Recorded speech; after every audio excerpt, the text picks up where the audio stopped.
Hello guys, তো তোমাদেরকে দেখাচ্ছি আমার ছাদ বাগানের আপডেট। তো চলো তোমাদেরকে এই যে গাছে প্রচুর কড়ি এসছে গাঁদা ফুলে।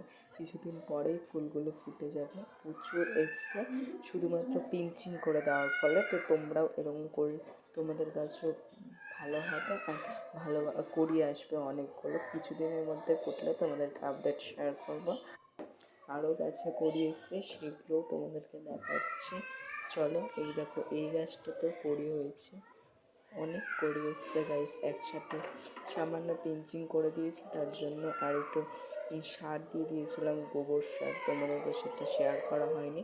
তো দেখো, তো তোমাদেরকে দেখো, এটা হলুদ গাঁদা, যার কড়ি এসছে এখন বড় বড় হয়ে গেছে। এই যে দেখো গাঁদা ফুলের গাছ, তো এটারও কড়ি চলে এসছে, তোমাদেরকে শেয়ার করছি।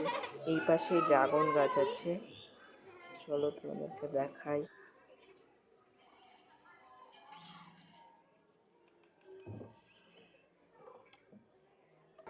এই গাছটাতেও কড়ি চলে এসছে, তোমাদেরকে দেখাই।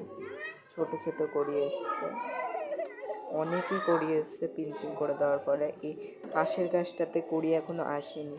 এই যে টমেটো গাছ, আর প্রচুর ফুল হচ্ছে, টমেটো এখনো হয়নি, হলে তোমাদেরকে শেয়ার করবো।